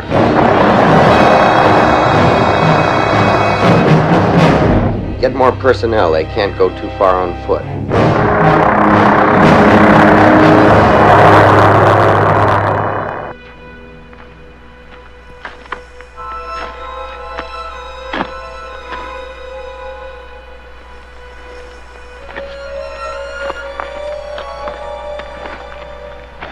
Piece of cake.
Charles, cut it out. You know you're bothering her. I know you're bothering her, and she knows you're bothering her. If you want to stay in the pool, cut it out.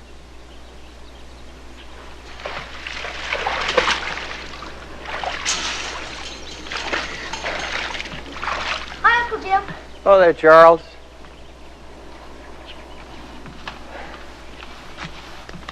Hello, Frank. Jim? You look just fine. Thank you. Can I offer you something to drink? No, thank you. How are the children? Fine. Charles is strong. He's very much to himself, but he's strong. Sandy doesn't know. There's going to be a memorial service on Tuesday, right here in Houston. The president will be here. He's going to speak. It's nice. Will I get a folded flag? I would like you to be there. Please. I know how difficult everything is for you just now. I feel like Jack the Ripper even asking you. It's just that it would be good for everyone if you could go with me to the service. It's a horrible way to die. Oh, absolutely not. When the heat shield separated, it was over in less than 5 seconds. I know that sounds grisly. You just have to know that he never suffered. He died doing what he wanted to do. Something he felt was important enough to die for. I know. I don't think it was important enough for him to die for. I'm sorry. I'm so sorry. I have no right to intrude on you like this. I'll call you tomorrow.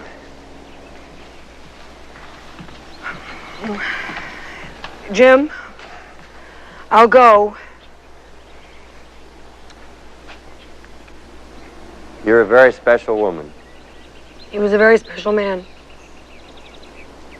Thank you. Hey, Uncle Jim? Yeah. My dad went to Mars. Yes, he did.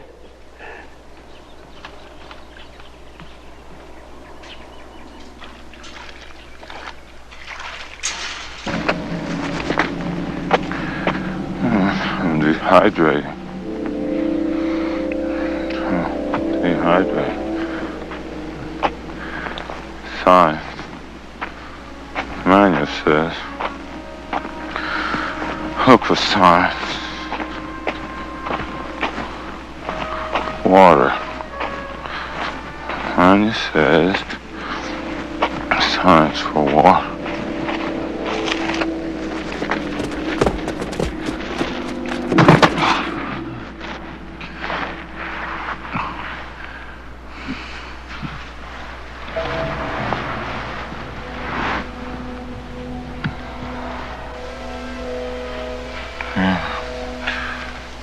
Dry riverbed. Science. Bending river. Lower side. Bending river.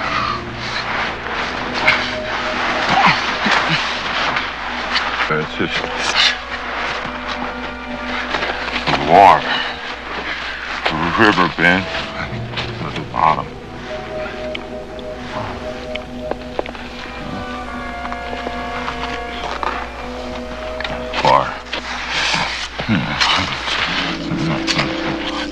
Hydration, water.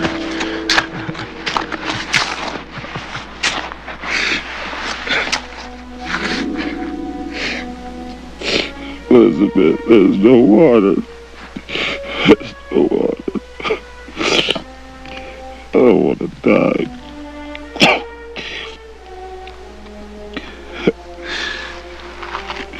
Elizabeth.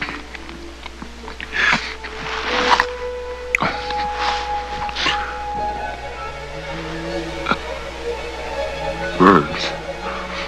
Elizabeth. Birds. To get the birds.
Yes. He was alone? Which direction was he heading from the airplane?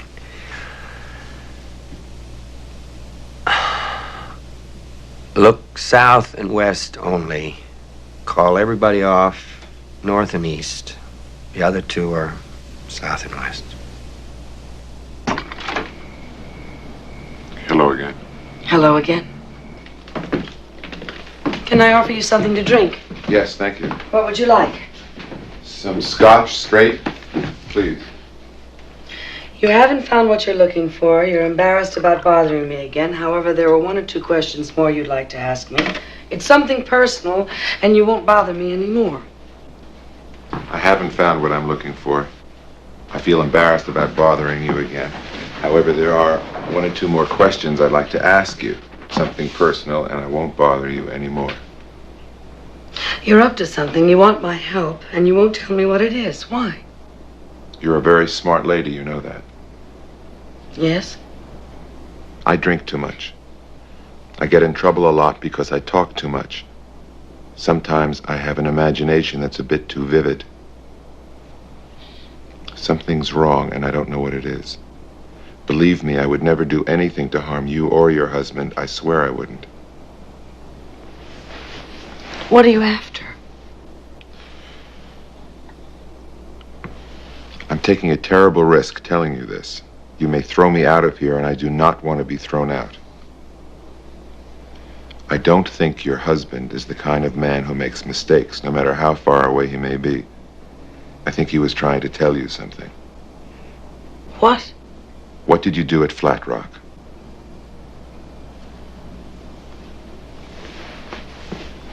Nothing much. We came home after one day because Charles got sick. What did you do that one day? I don't remember. We took a tour of the town. They have those tours. And I don't remember. We took some home movies. Do you have them? Yes. May I see them? Yes. They were making a movie the day we were there. Brew got a big kick out of it. He never knew it took so much time to just do one simple scene. Charles loved that one. He wasn't in the greatest mood, though. He didn't know it, but he was sick. Brew was fascinated with the detail. He couldn't get over how something so fake could look so real. He kept on saying that with that kind of technology, you could convince people of almost anything. There's this guy, see? He takes a trip to Europe. It's his first vacation in a long time. He sees the sights, you know. He has a real good time. Anyway, after a while, he decides to call home. He gets his brother on the phone, and the guy says to his brother, "How's everything at home?" And his brother says,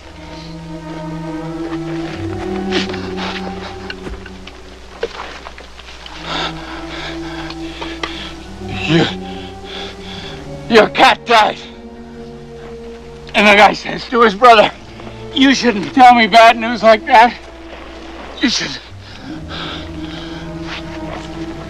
break it to me gently. You know,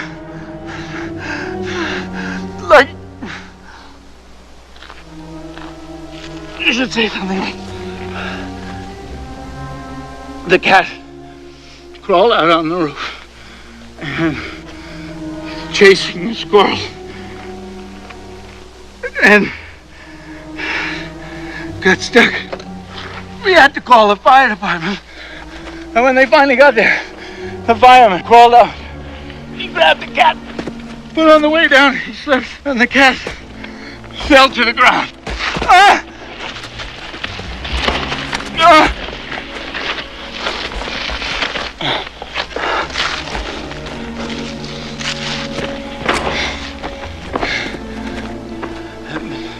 They had to take the cat to the vet. They tried to save the cat. They even operated on the cat. But it was too late. They couldn't save the cat. That's how you should break bad news like that.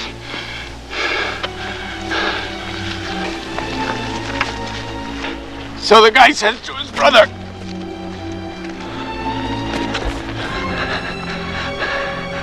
How's Mom? And the brother says...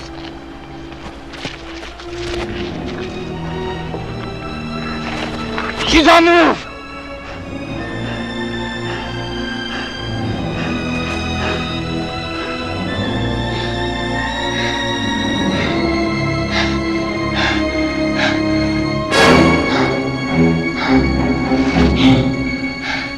Get it? She's on the roof.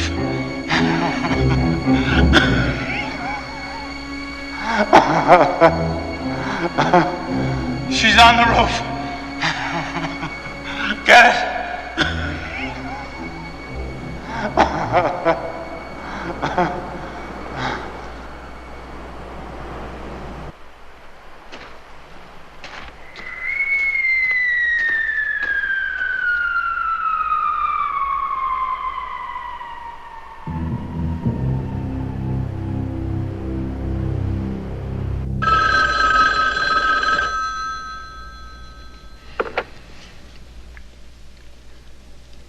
Yes. Which one? What direction was he going? Brubaker is going west. Put everybody west.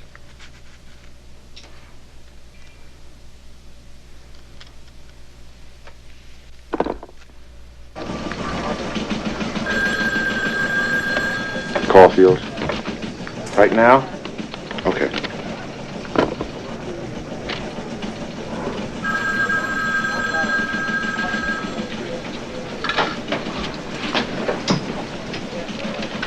How nice of you to join us here. Listen, I think I got something. You need a dermatologist? Don't tell me, I'll get it. George Raft, right? Where the hell have you been? I have to talk to you. I think I'm on to something. It could be your actual ball game. I mean it. Golly gee, Scoop, that sounds very interesting. Something's wrong. Something big. They know I'm on to it, and they try to kill me. Who's they? I can't tell you. Why not? You wouldn't believe me. You don't think so? Okay, listen to me. I got a tip from a friend, a good friend. Then he disappeared. He disappeared? Like he never existed. There's some lady living in his apartment. His apartment is all different. She said she's been living there for more than a year. I checked the building rental office. They have receipts from her for more than a year. I checked NASA personnel. They have no record that my friend ever worked there. They say they never even heard of him. So this friend of yours who works at NASA gives you a tip and then he disappears. And it turns out that he never lived in his apartment. He never worked at NASA. And this is the guy that gave you the tip on your cosmic scoop, and you think I won't believe you? My car. Someone tampered with my car. The one you decided to go swimming with? They did something to it. I couldn't stop it. Can you prove that? The police said, they said that nothing was wrong. And you think I won't believe you? Somebody took a shot at me. When? Yesterday. Thank God I've got an alibi. I'm telling you the truth. Listen to me. And listen good. I don't like you, Caulfield. You're ambitious. You think the way to get ahead is to come up with the scoop of the century. Woodward and Bernstein were good reporters. That's how they did it. Not by telling me they've located Patty Hearst 3 times like you did, or that brilliant piece of investigative journalism you pulled off by finding an eyewitness to the second gunman in the Kennedy assassination. The small fact that the man had been in a mental institution at the time never deterred you, not Scoop Caulfield. Well, most reporters are like me. They are plotters. They spend a lot of their time checking little things, like facts. They cover mundane stories like wars and trials and hearings. You never seem to have enough time in your busy schedule to stoop so low as to cover a story. You occupy your time with tips from people who never existed, driving your car into water and then claiming it wasn't your fault, getting shot at by unseen gunmen. Now, I really hate to interrupt your meteoric career with something so plebeian as a legitimate story. However, a trainload of propane gas had the bad taste to derail near Galveston, and there's a whole town that just might blow up. So it would be just really peachy of you if you would join your film crew that's waiting for you on the plane at this very moment while we speak. That was some speech. I thought so. I cannot go to Galveston right now. I don't think I heard you. Look, when When a reporter tells his assignment editor that he thinks he may be onto something that could be really big, the assignment editor's supposed to say, "You got 48 hours, kids, and you better come up with something good or it's going to be your neck." That's what he's supposed to say. I saw it in a movie. Get your ass on that plane. I can't. I have to follow this. And you can't tell me what this earth-shattering story is? It sounds too crazy. If I told you, I'd be in more trouble. You're not crazy. I'm crazy. I'm crazy for listening, and I'm crazy for saying what I'm about to say. I'll give you 24 hours to come up with something, not 48. I saw the movie too. It was 24.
Freeze! I'm not moving an inch. Robert Caulfield? Yeah, who the hell are you? Federal agents. We have a warrant to search your apartment. You have a warrant? What for? Just don't move. I promise, just tell me what this is all about. Hey, come here, look at this. Could you come with me, please, Mr. Caulfield?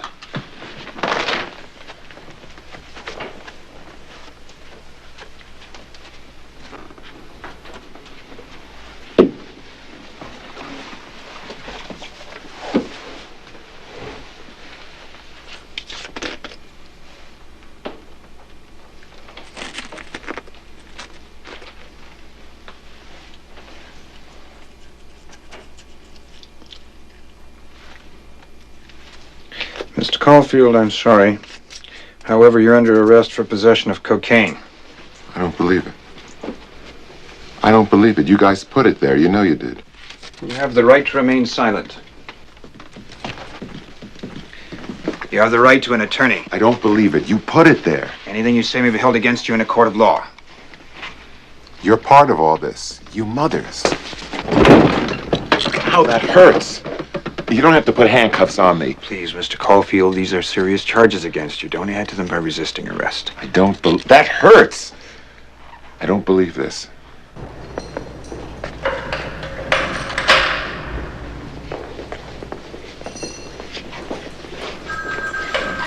Well, hello there, Caulfield. So nice to see you.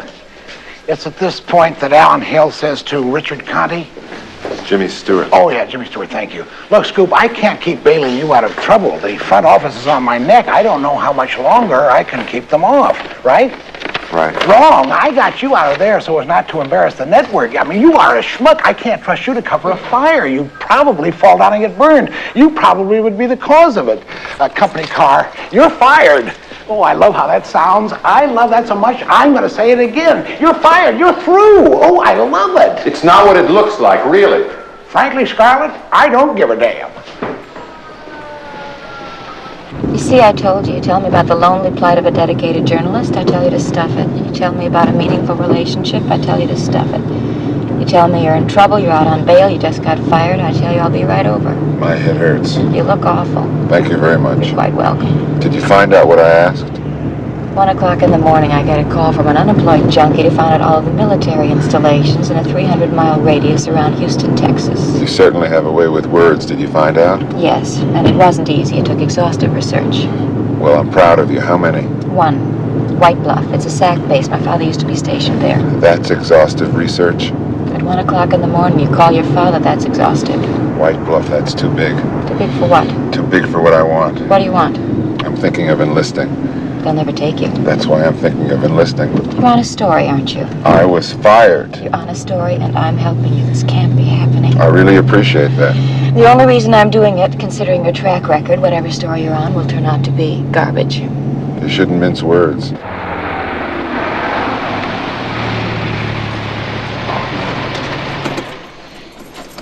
I'll fix you some coffee, then you can jump me. There's no other one besides White Bluff? No. Except one abandoned base they used for training during World War II. Jackson. There's nothing there now. Don't you want to jump me? Of course I do. Where's Jackson? About 300 miles directly west. I think I'm going to get angry with you. You have any money on you? You want me to pay you? How much? About 100. Why don't I just leave it on the dresser in the morning? Give it to me now. In advance? That's the height of conceit. Please, and your car keys. You're really being terrific. Why? You're not obnoxious when you're helpless. Thank you very much. You're quite welcome. Also, Liz Haller said you were super. Well, when I get back, we'll jump each other. Maybe. I'll get arrested again. It's a deal.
Morning.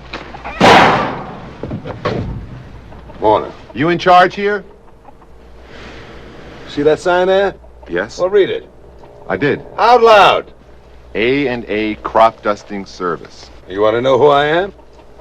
I bet you're one of the A's. But which one? I bet you can't answer that question, smart ass. First one. Wrong! Can I have one more guess? You got it. The second one. Wrong. I'm both of them. A&A. My name is Al Bain.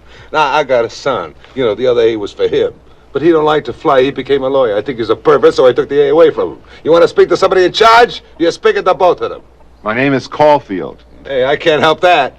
Mr. Albane, how much do you charge to dust a field? $25. I'd like to hire your plane. That'd be $100. You said you charged $25.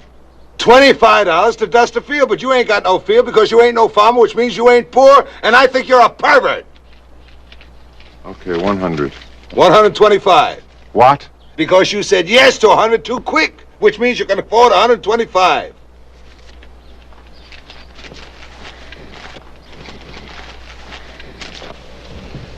And where do you want to go, smartass? I'm not sure. I'm looking for someone who's lost. Your money.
Put your goddamn head down so I can see. Why didn't you sit in front? You know how to fly? No. Then I gotta sit back, and you gotta put your goddamn head down, smartass.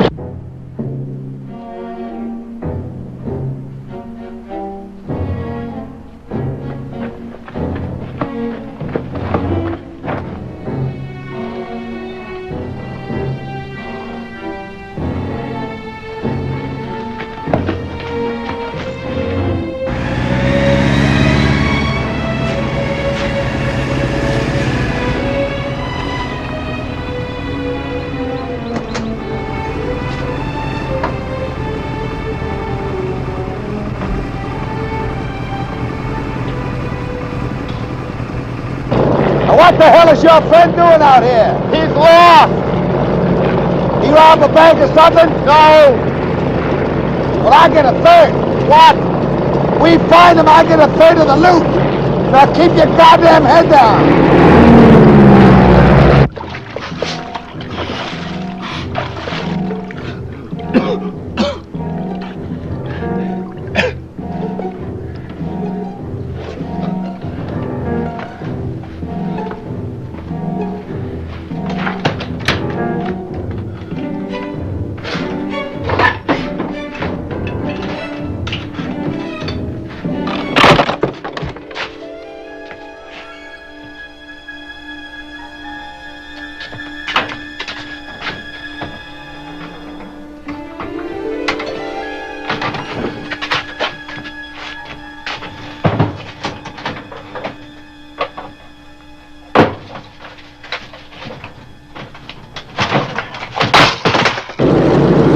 We should go in another direction. Hey, what? Over there. Where? Helicopters. I seen him fly around here last couple of days. Let's follow him. I would if I could see him.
They're going down over there.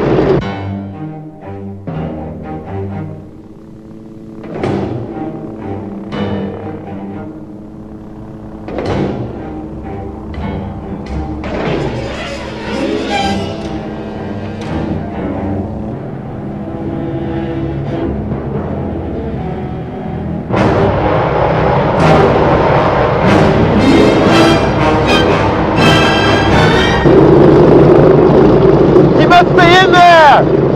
Let's go down. They got guns, Sonny. You said you wanted a third of the loot. Half. Okay, half.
Ladies and gentlemen, Mrs. Brubaker, Mrs. Willis, Mrs. Walker, my fellow Americans, I come here today to talk of unfinished hopes and of unfulfilled dreams.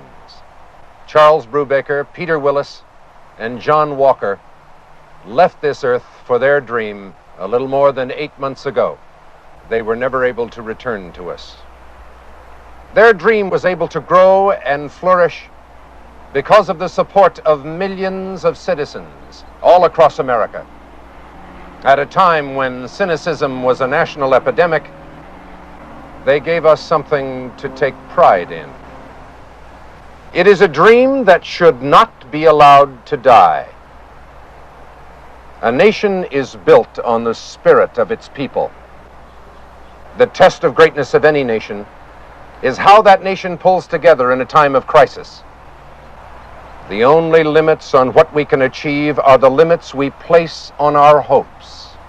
These three men reminded us of the limitlessness of our hopes. There was a moment these past few days when we were all one people. We were all hoping. We were all a little bit taller, a little bit prouder. We were all feeling the same fears and the same exhilaration. These three men brought us together. We knew together that there are no goals we cannot reach if we just reach for them together. There is no adequate way in which we can express our gratitude to the men themselves because they are no longer among us. However, we can serve their memory, what they stood for, what